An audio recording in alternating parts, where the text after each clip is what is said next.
მოგესალმებით, საქართველოს არბიტრთა ასოციაცია იწყებს პოდკასტების სერიას. პოდკასტების სერია ეხება არბიტრაჟის განვითარებას საქართველოში. განვიხილავთ სხვა აქტუალურ საკითხებს. ესე იგი, იქნება ორი მიმართულებით, გვექნება აკადემიური ნაწილი და გვექნება არააკადემიური, ანუ აქტუალური საკითხები, პრაქტიკული საკითხები, რომელიც ამ თუმი პერიოდში იქნება, ასე ვთქვათ, საინტერესო საზოგადოებისთვის. დღევანდელ ჩვენ პოდკასტს წერთ არბიტრთა ასოციაციის გამგეობის წევრებთან, ქეთევან მესხიშვილთან და ოთარ მაჩაიძესთან ერთად.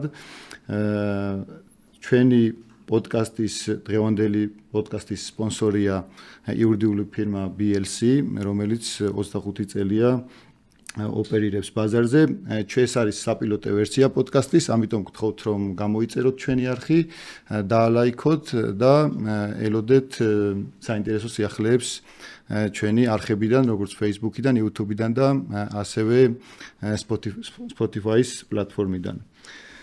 ხო, პირველ რიგში ესეთი კითხვა შეიძლება დავსვათ სტუმრებთან, რა დროს არბიტრაჟია? და ამაზე ვისაუბროთ. კი ბატონო, მოგესალმებით. მიხარია რომ ამ ფორმატში გვეძლევა შესაძლებლობა რომ ვისაუბროთ არბიტრაჟთან დაკავშირებით. მადლობა GA-ის და დღევანდელი შეხვედრის ორგანიზებისთვის, ამ ინიციატივისთვის და დარწმუნებული ვარ, რომ როგორც GA-ის წევრებისთვის, ასევე სხვა დაინტერესებული პირებისთვის საინტერესო შეხვედრები გაიმართება ამ ფორმატში და შევძლებთ იმ ინტერესის დაკმაყოფილებას, რომელიც არსებობს საზოგადოებაში არბიტრაჟთან მიმართებით, როგორც სტუდენტებისთვის, ასევე პრაქტიკოსებისთვის, მოსამართლეებისთვის თუ ასე შემდგომ. რაც შეეხება დათო შენ კითხვას, რა დროს არბიტრაჟია, ალბათ დღევანდელ დღეს საქართველოში თუ თანამედროვე სოფლიოში არბიტრაჟის დრო სულ არის, იმიტომ რომ ეკონომიკურ აქტივობებთან და ბიზნესის განვითარებასთან ერთად ჩვენ ეს მოგწონს თუ არ მოგწონს, ალბათ იურისტებს მაინც მოგწონს ბიზნესის განვითარებასთან ერთად დავებიც თანხლები და თანმდევი პროცესია ამ ყველაფრის და დღეის მდგომარეობით შეიძლება ითქვას, რომ არბიტრაჟი არის მოწინავე დავის გადაწყვეტის საშუალება საერთაშორისო ბიზნეს ურთიერთობებში. ზუსტად ახალი გამოქვეყნებულია Queen Mary-ის და White and Case-ის კვლევა 2025 წლის, სადაც თუ დავაჯამებთ ჯამურად დაახლოებით გამოკითხულთა 80% აღნიშნავს, რომ არბიტრაჟს ანიჭებს უპირატესობას დავის გადაწყვეტის საერთაშორისო ბიზნეს დავების გადაწყვეტის კუთხით. აქ ეს პროცენტული მაჩვენებელი ამავდროულად არბიტრაჟთან ერთად აერთიანებს სხვა დავის გადაწყვეტის საშუალებებსაც, რომელიც შეიძლება წინ უსწრებდეს არბიტრაჟს, თუმცა ეს მაჩვენებელი საკმაოდ კარგი მაჩვენებელია იმის, თუ შევაფასოთ რა როლი აქვს არბიტრაჟს დღევანდელ დღეს ბიზნეს დავების გადაწყვეტაში და ეს არ არის მარტო საერთაშორისო ტრენდი, ბოლო პერიოდში საქართველოშიც არბიტრაჟი არ კარგავს აქტუალობას და ის ბენეფიტები, რაც არბიტრაჟს აქვს, სისწრაფენდობა, მოქნილობა თუ ასე შემდგომ, რაზეც დარწმუნებული ვარ, გვექნება შესაძლებლობა საუბრის, რეალურად სთავაზობს მომხმარებელს, ასე ვთქვათ, და ასე დავარქვათ მომხმარებელს ანუ ბიზნეს საზოგადოებას გულისხმობ იმ უპირატესობას, რაც ჭირდება ბიზნესს და რაც კონკურენტული უპირატესობის კუთხით მას აქვს სხვა დავის გადაწყვეტის საშუალებებთან მიმართებით. შესაბამისად, რა პერიოდიც, რა გამოწვევებიც არ უნდა იყოს ქვეყანაში თუ საერთაშორისო დონეზე, არბიტრაჟი იმის გათვალისწინებით, რომ ბიზნესიც ცოცხალი ორგანიზმია და ბიზნესი მაინც მუშაობს, არბიტრაჟიც ამის, ასე ვთქვათ, დამატებითი სერვისია იმისთვის, რომ მხარეებმა სწრაფად, დროულად და ეფექტურად მოაგვარონ თავისი დავები. ქეთი შენ რას გვეტყვი? რა დროს არბიტრაჟია? რა დროს არბიტრაჟია? კარგი კითხვაა და მათ შორის აქტუალური კითხვა არის და ეს კითხვა ისმის არა მხოლოდ საქართველოში, სადაც შეიძლება ბევრი უფრო მნიშვნელოვანი პრობლემის წინაშეც დგას იურიდიული და არა მხოლოდ საზოგადოება. არამედ მსოფლიოშიც. ბოლო რამდენიმე წელია, მაგალითად, ძალიან ხშირად ვკითხულობ სტატიებს, სადაც პირდაპირ კითხვის ნიშანი გვხდება სათაურში და კითხვები არის ესეთი: მოკვდა არბიტრაჟი, შევიდა შავ და საშიშ წყლებში საერთაშორისო არბიტრაჟი. ეს კითხვები კიდევ უფრო აქტუალური გახდა მას შემდეგ, რაც ევროპის მართლმსაჯულების სასამართლომ გახმაურებული გადაწყვეტილებები მიიღო ACME-ს და Comstrois საქმეებში, რამაც რეალურად ინვესტორს და სახელმწიფოს შორის არბიტრაჟის არსებობა მართლაც დააყენა კითხვის ქვეშ. ამიტომ მხოლოდ ბუნებრივი იყო, რომ კომერციული არბიტრაჟის საზოგადოებამაც დაიწყო ამ ეგზისტენციალური კითხვების დასმა. მაგრამ მეც მაქვს თქვენთან ერთი კითხვა, რომელზეც გზაში ვფიქრობდი, რა საერთო აქვს არბიტრაჟს და ჩერჩილს? საინტერესო კითხვა. ხო, მაგრამ მე თვითონ უპასუხებ, რადგან ორი კაცი ხართ და ერთი ქალი და მირჩევნე მე გაგცეთ, მე აგიხსნათ ამ შემთხვევაში. საერთო აქვს ალბათ ის, რომ ამაზე უკეთესი ფორმა საერთაშორისო ბიზნეს დავების გადაწყვეტის ჯერ კაცობრიობას არ შეუქმნია. დემოკრატიას გავს ამ კუთხით კი არბიტრაჟი. ოთო შენ ახსენე სისწრაფე მოქნილობა, არბიტრაჟის უპირატესობები და ახსენე სხვა დავის გადაწყვეტის ასევე სხვა მეთოდები, რომელზეც ასევე უთითებს კვლევა, რომელიც შენ ახსენე. მაგრამ რეალურად არბიტრაჟს ამ ყველაფრისგან ის განასხვავებს და კითხვაზე პასუხსაც ის გარემოებას ცემს, რომ ალტერნატიული დავის გადაჭრის ალტერნატიული გზებიდან ერთადერთია, რომელიც მავალდებულებელი და აღსრულებადი გადაწყვეტილებით სრულდება. ამიტომ მე მგონია, რომ სანამ გეთანხმებით თანამოსაუბრეებს, გამგეობის წევრებს, რომ კი სანამ იარსებებს ბიზნესი, სანამ სამყარო ვითარდება, სანამ კომერციული ურთიერთობები ვითარდება, არბიტრაჟის დრო სულ იქნება. ამიტომ ჩვენც სულ გვექნება სალაპარაკო. კი ბატონო, მე წამოვიღე სააპელაციო სასამართლოს ესე იგი სტატისტიკა ამოვიღე 2024 წლის და 2025 წლის პირველი კვარტლის. ანუ ეს სტატისტიკა ცოტა დაუჯერებელი იყო, რაც ჩვენ გადაცემამდე საუბრობდით, რომ ეს მართალია, ანუ შეუსაძლებელია, რომ ეს სიმართლე იყოს. თუმცა ფაქტია, ხო, ციფრები არ ტყუის. 2024 წელს სულ სააპელაციო სასამართლოში იყო 7188 საქმე და აქედან საარბიტრაჟო საქმე იყო 5153. ეს არის 70%. ეს არის 70%-ზე მეტი. ანუ აქ ოღონდ თვითონ სააპელაციო საჩივარი, ანუ ჩვეულებრივი წარმოება, ანუ სასამართლოს წარმოება, რომელიც პირველი ინსტანციიდან წავიდა სააპელაციო სასამართლოში, იყო მიმდინარე საქმეებზე აქ საუბარი 1571. რაც, რა ვიცი, თითქმის დაახლოებით 4 ჯერ ჩამორჩება საარბიტრაჟო საქმეების რაოდენობას. იგივე და უფრო ასე ვთქვათ უფრო მეტი საქმეები გველოდება სავარაუდოდ როცა დამთავრდება 2025 წელი, იმიტომ რომ პირველ კვარტალში უკვე ვხედავთ რომ 6822 საქმიდან 4832 არის საარბიტრაჟო საქმე. ამიტომ ამ კითხვაზე რომ რა დროს არბიტრაჟია, ანუ რეალურად საქმეების 70% თუ სააპელაციო სასამართლოში გვაქვს არბიტრაჟთან დაკავშირებული, თავისთავად ეს ფაქტი რაც არ უნდა ხდებოდეს ქვეყანაში და როგორც არ უნდა ვითარდებოდეს სამართალი თუ პოლიტიკური ვითარება, ნებისმიერ შემთხვევაში ეს დავები არსებობს და შესაბამისად ამ საკითხებზე საუბარი საჭიროა და არბიტრაჟის განვითარება საჭიროა, რომ კიდევ უფრო უკეთესად გაუმკლავდეს ამ საკითხებს. რას ფიქრობთ ამ სტატისტიკასთან დაკავშირებით თქვენ? ხო, მე ცოტა გაოცებული ვიყავი სიმართლე გითხრა, ეგ ციფრი რო ნახე. ну ცხადია აქ საუბარი იმაზე რომ ეს არის არბიტრაჟთან დაკავშირებული საქმე, რაც თავის თავში გულისხმობს ნებისმიერი სახის განცხადება, შუამდგომლობას, ცნობა აღსრულებას, იქ აცილებასთან დაკავშირებით იქნება, კომპეტენციასთან დაკავშირებით იქნება, ცნობა აღსრულებასთან დაკავშირებით.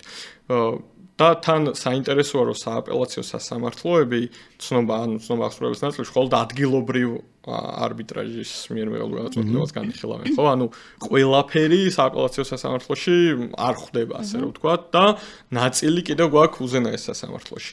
შესაბამისად, გამოდის, რომ საკმაოდ დიდი მოცულობა არის და მე ვისურვებდი და ძალიან დაინტერესებული ვარ და დარწმუნებული ვარ არბიტრაჟის საზოგადოებას, რომ უფრო მეტი დეტალი მიგვეღო ამ სტატისტიკასთან დაკავშირებით, ანუ ეს ჯამი საიდან არის, ასე რომ ვთქვათ, გამოწვეული, ანუ როდის შევიდა ეს საქმე, ანუ ეს გასაგებია რომ მიმდინარეა, მაგრამ ეს მოცულობა გამოწვეულია იმით, რომ სწრაფად ვერ ხდება განხილვა და ხდება ამ საქმის დაგროვება, თუ რეალურად ეს მოცულობა არის, რომელიც აქტიურად შედის და შესაბამისად გამოდის, იმიტომ რომ სრულდება.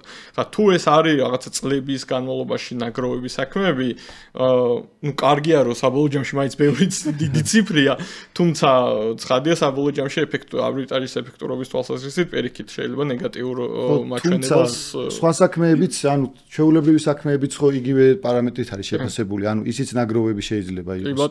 და ვიცით ჩვენ ახლა პრაქტიკიდან რომ ჩვეულებრივი საქმეებიც მარტივად და სწრაფად არ თავდება. ამიტომ ნაგროვები რომც იყოს, მაინც თამბეჭდავი ვიცია. თამბეჭდავია ნამდვილად და თამბეჭდავია და ალბათ ალბათ კარგად მეტყველებს იმაზე, რომ სენტიმენტი რომ საქართველოს ბიზნეს საზოგადოება, ბაზარი არ იცნობს არბიტრაჟს, არ მიიჩნევს არბიტრაჟს თავის გადაწყვეტის ყველაზე მოქნილ საშუალებად, ჩემთვის დაუსაბუთებელი, იმიტომ რომ აშკარა ეს რიცხვი შეიძლება არ არის სწორი, შეიძლება აქ შედის როგორც გაუქმების ცნობა, აღსრულების საკითხები და შეიძლება უფრო დაბალიც იყოს, მაგრამ სენტიმენტი, ჩემი აზრით და განწყობა ბაზრის ცალსახაა, რომ არბიტრაჟი რაც არ უნდა ნაკლები ვილაპარაკოთ ჩვენ მასზე, არის უკვე დამკვიდრებული ფორმა დავების გადაწყვეტის. კი ბატონო, აი მაგ საკითხთან დაკავშირებით რომ ყველა ტიპის არბიტრაჟთან დაკავშირებული საქმე არის, შედარებას თუ ვაკეთებთ სასამართლო საქმეებსა და არბიტრაჟის შორის, სამართლიანობისთვის უნდა ითქვას, რომ აი ამ სტატისტიკაში სასამართლო საქმეები სადაც არის, სხვა სახის საქმეებიც არის დაჯამებული, ანუ არის კერძო საჩივრები, ახლადაღმოჩენილი განმავლობზე საჩივრები, განცხადებები, სხვა სახის განცხადებები, ანუ რომელიც არ მოხდა აქ სტატისტიკაში მითითებულ ფორმაში და მაინც ანუ ესენის ჯამში რომ დავაჯამოთ, მაინც დაახლოებით 70%-ის ფარგლებში რჩება, 60-დან 70%-ის ფარგლებში რჩება არბიტრაჟის საქმეები ჯამში ჩვეულებრივ სასამართლო საქმეებთან მიმართებით. ერთი რაც გვინდა ვთქვათ და აღნიშნავთ და საჯაროდაც გვინდა ეს დავაფიქსიროთ, რომ არბიტრაჟის ასოციაციამ უკვე მეორედ მიუმართეთ სააპელაციო სასამართლოს გარკვეული დეტალური ინფორმაციის მოთხოვნით, ეს ბოლო წერილი უშუალოდ ეხებოდა მათ შორის სტატისტიკასაც და მოვითხოვეთ უფრო დეტალური ჩაშლა ამ საარბიტრაჟო საქმეებისთვის, იმიტომ რომ ჩვენ არ გვიწევდეს ასე მსჯელობა დაახლოებით რა ტიპის საქმეები შეიძლება იყოს ეს და ასე შემდეგ. და აქედანაც ჯერ ამ წერილს არ მოყოლია სამწუხაროდ გამოხმაურება, თუმცა მოუწოდებთ სასამართლოს, რომ ვინაიდან საარბიტრაჟო საზოგადოება და სასამართლო არის ყველაზე უფრო დაკავშირებული ერთმანეთთან თანამშრომლობით, იმით რომ საარბიტრაჟო საზოგადოება და არბიტრაჟო ინსტიტუტები ფაქტობრივად ათავისუფლებენ სასამართლოს ძალიან დიდი დატვირთვისგან და ეს აჩვენებს ამას, რომ ეს ყველა საქმე, ეს 4832 საქმე 2025 წლის პირველ კვარტალში უნდა წასულიყო სასამართლოში. და ეს მოცილება არსებითი განხილვა ეწარმოებინა სასამართლოს. სამი ინსტანცია უნდა ეწარმოებინა სასამართლოს და ეს მოსცილდა, ხო? ამიტომ ყველაზე მთავარი მოკავშირე სასამართლოს ვინც ყავს ამ შემთხვევაში დავების საქმეთა გატვირთვის კუთხით არის არბიტრაჟი და არბიტრაჟთან დაკავშირებული საზოგადოება და ანალოგიურად არბიტრაჟი ვერ განვითარდება თუ სასამართლო ამაში ხელს არ შეგვიწყობს და რა ვიცი ჩვენ იმედი გვაქვს რომ გამოხმაურება მოყვება ამ ჩვენს განცხადებებს და მათ შორის საჯარო მოწოდებას რომ უფრო დეტალური სტატისტიკა მივიღოთ რაც დაგვეხმარება ამ ყველაფრის გაანალიზებაში და შემდგომ იმის გაუმჯობესებაში იმის მოფიქრებაში რომ კიდევ უფრო როგორ გავაუმჯობესოთ და გავამრავლოთ საარბიტრაჟო დავები საქართველოში. თუნდაც ის რომ ჩვენ ახლა ვხედავთ და გვიწევს გამოცნობა ამ საქმეები და რა შეიძლება უკავშირდებოდეს საარბიტრაჟო გადაწყვეტილების გაუქმებას, რა შეიძლება უკავშირდებოდეს ცნობა აღსრულებას და სხვა არბიტრაჟთან დაკავშირებულ საქმეებს, ეს თავის მხრივ ალბათ სტატისტიკის წარმოების ფორმატის პრობლემა შეიძლება იყოს და მე ხა განცდა მაქვს რომ თქვენი ორივეს აზრს გავაჟღერებ და ნაწილობრივ უკვე ორივე აღნიშნეთ სტატისტიკის წარმოების დეტალები ახსენე და ვარაუდობდი რა შეიძლება უკავშირდებოდეს ეს საქმეები. ამიტომ თუ საუბრობთ ჩვენს მოლოდინებზე და ჩვენს იმედებზე, ალბათ უნდა გაჟღერდეს ის, რომ კარგი იქნება თუ სასამართლო ამ სტატისტიკას აწარმოებს საქმეთა კატეგორიების მიხედვით, რომ იგივე ანალიზი, კვლევის წარმოება, White and Case-ის და Queen Mary-ის უნივერსიტეტის კვლევა ახსენე. ესეთი კვლევები შეუძლებელია სწორად წარმოებული სტატისტიკის გარეშე, რაც მხოლოდ სასამართლოს ხელეწიფება, მხოლოდ სასამართლოს შეუძლია. ამიტომ არბიტრაჟის ასოციაციამ 2024 წელს გამოაქვეყნა კვლევა მსგავსი, მაგრამ იქაც ეგ სირთულეები იყო, ანუ იმის გამო რომ ჩაშლილი არ არის სტატისტიკა, ბევრ კითხვას ვერ უპასუხობთ და ეს ძალიან ართულებს. ამიტომ ამბობ, რომ მე მგონია რომ უფრო საზოგადო სენტიმენტს ვაღჟღერებ, ვიდრე მხოლოდ საკუთარ აზრს იმის გაჟღერებით, რომ დიდი იმედი გვაქვს, რომ სტატისტიკა არა მხოლოდ გამჭვირვალე იქნება სასამართლო საქმეების გამოთხოვისას და ბევრ საქმეს მოგვაწოდებს, რომ ბევრი ანალიზი და კვლევის განხორციელება შევძლოთ, არამედ მოგვაწოდებს სათანადოდ კლასიფიცირებულ და დეტალიზებულ სტატისტიკასაც და ჩემი აზრით ეს ძალიან მნიშვნელოვანი მესიჯი შეიძლება იყოს. კი ბატონო, საინტერესო საკითხს შეეხეკეთი, რომ გარდა სტატისტიკის წარმოებისა, ჩვენ ვიცით, რომ რთულად ხელმისაწვდომია სააპელაციო სასამართლოს გადაწყვეტილებები და იმ პირობებში, როდესაც არბიტრაჟის განვითარებაზე საუბრობთ, ძალიან მნიშვნელოვანია ამა თუ იმ საკითხზე სასამართლოს პოზიცია, ხო, იმისთვის, რომ თუნდაც არბიტრებმა შემდგომში გაითვალისწინონ, თუ ვიცი, რომ კონკრეტულ საკითხზე სასამართლოს ეს პოზიცია აქვს ჩამოყალიბებული, შესაბამისად, და ჩვენ ვიღებ ამ საკითხზე გადაწყვეტილებას, თუ მექნება შესაძლებლობა, რომ გავეცნო და რაღაცა თუნდაც ჩემი გადაწყვეტილება კითხვის ნიშნის ქვეშ არ დადგეს შემდგომ ცნობა აღსრულების ეტაპზე და ამის გაცნობის შესაძლებლობა პრაქტიკის განვითარება, განზოგადება და ასე შემდგომ ძალიან მნიშვნელოვანი იქნება და ამ კუთხითაც ცხადია ძალიან მნიშვნელოვანი იქნება, რომ სასამართლოს მხრიდან მქონდეს ხელმისაწვდომობა გადაწყვეტილებებთან დაკავშირებით, იმიტომ რომ ჩვენ კი ვეცნობით, რაც ქვეყნდება უზენაეს სასამართლოს ვებგვერდზე, თუმცა იქ იმას თავისი სპეციფიკა აქვს, იმიტომ რომ საერთაშორისო საარბიტრაჟო გადაწყვეტილებებთან მიმართებით არის და ზოგიერთ შემთხვევაში ის უნდა აღნიშნოთ, რომ უზენაეს სასამართლოს გადაწყვეტილება შეიძლება განსხვავდებოდეს სააპელაციო სასამართლოს გადაწყვეტილებისგან, მით უფრო ამას საკანონმდებლო წყაროც აქვს, ხო? იმიტომ რომ ნიუ-იორკის კონვენციით უწევს უზენაეს სასამართლოს მსჯელობა და გადაწყვეტილების მიღება ადგილობრივ კანონმდებლობასთან ერთად, მაგრამ სააპელაციო სასამართლო მხოლოდ შიდა კანონმდებლობით ხელმძღვანელობს და შეიძლება არსებობდეს ეს განსხვავებები, თუმცა არა პრინციპულ საკითხებთან დაკავშირებით, ალბათ ამაზეც ვთანხმდებით. ამიტომ ერთი სტატისტიკა, რა თქმა უნდა, ძალიან მნიშვნელოვანია, მაგრამ ასევე ის პრაქტიკა, რომელსაც სააპელაციო სასამართლო ამკვიდრებს, თუ მეტად ხელმისაწვდომი იქნება დაინტერესებული საზოგადოებისთვის, ჩვენს შესაძლებლობა გვექნება, რომ განვაზოგადოთ ეს მიდგომები, ხედვები, თუნდაც კვლევა ჩავატაროთ, საინტერესო საკითხებზე გამოვაქვეყნოთ პუბლიკაციები და ამით კიდევ ხელი შეუწყოთ როგორც სასამართლო პრაქტიკის, ისე საარბიტრაჟო პრაქტიკის განვითარებას.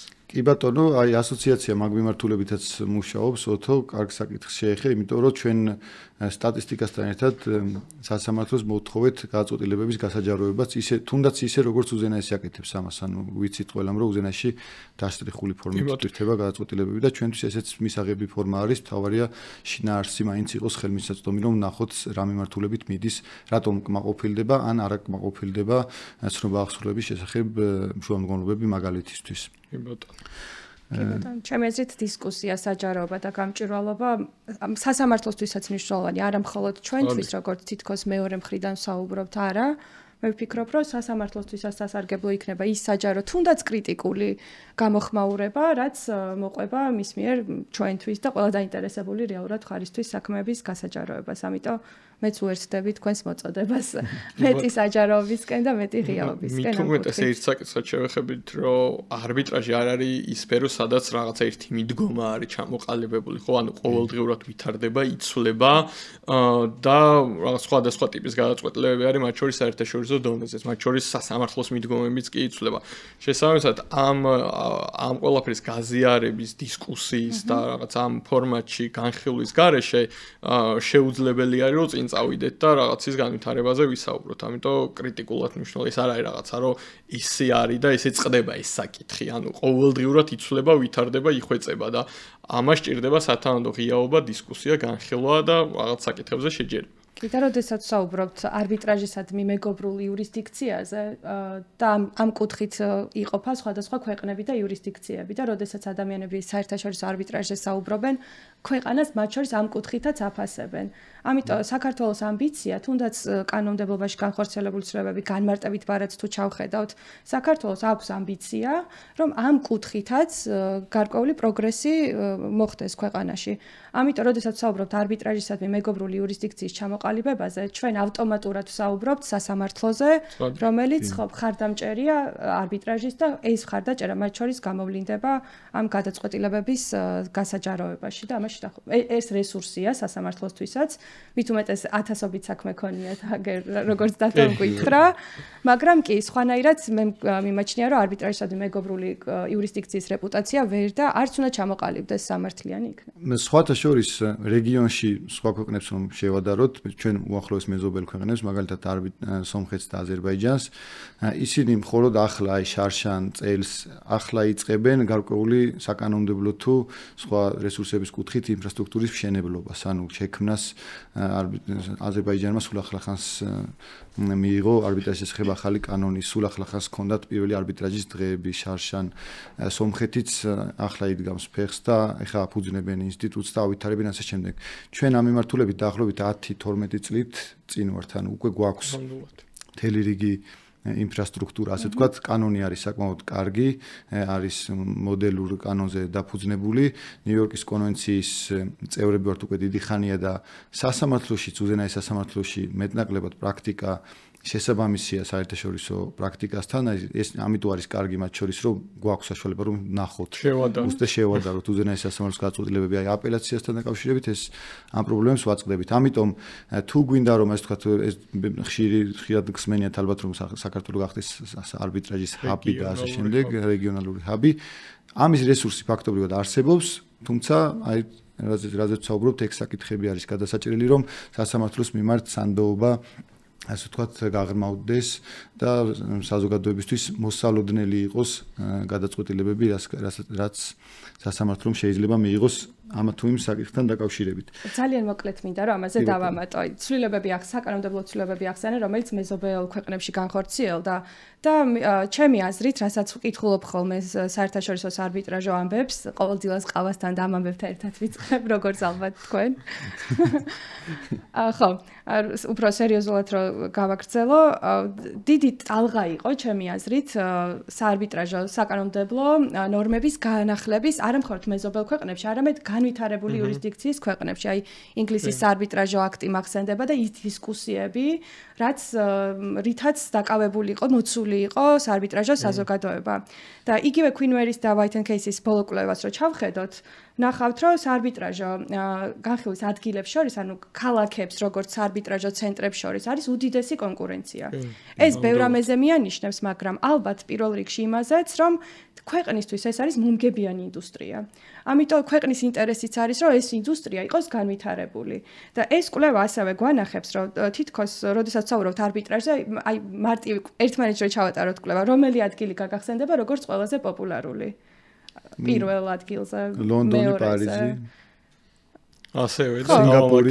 ხო, აი პირველი არის ლონდონი, სინგაპური, ჰონკონგი, პეკინი და პარიზი. ანუ რატო ვთქვი, ლონდონი, პარიზი თითქოს ან პარიზი პირველი გვახსენდება, ხო? რა თქმა უნდა, ტოპ 5-ელშია, ბევრი მიზეზი აქვს ამას თავისი, მაგრამ ეს კვლევა იმასაც აჩვენებს, რომ კონკურენციის გათვალისწინებით იურისდიქციებს შორის კომერციული მხარეები მზად არიან, რომ თუნდაც ამ ტრადიციული ადგილებიდან განახორციელონ გარკვეული მიგრაცია, იგივე აზიაში. და სანამ პარიზიდან ჰონკონგში ჩახვალ, შუაში არის თბილისი, რომელიც ამ ორი კულტურის გადაკვეთის ადგილია. და ამ კუთხით შეიძლება რომ სახელმწიფომაც იფიქროს, შეხედოს როგორც კონკურენციას ინდუსტრიისთვის და არა მხოლოდ რაღაცა ცვლილებას ერთ კონკრეტულ კანონში. ხო, სხვა შორის ვენა და სტოკჰოლმიც შემოვიდა მაგ ბაზარზე, ასე ვთქვათ, საკმაოდ აქტიურად.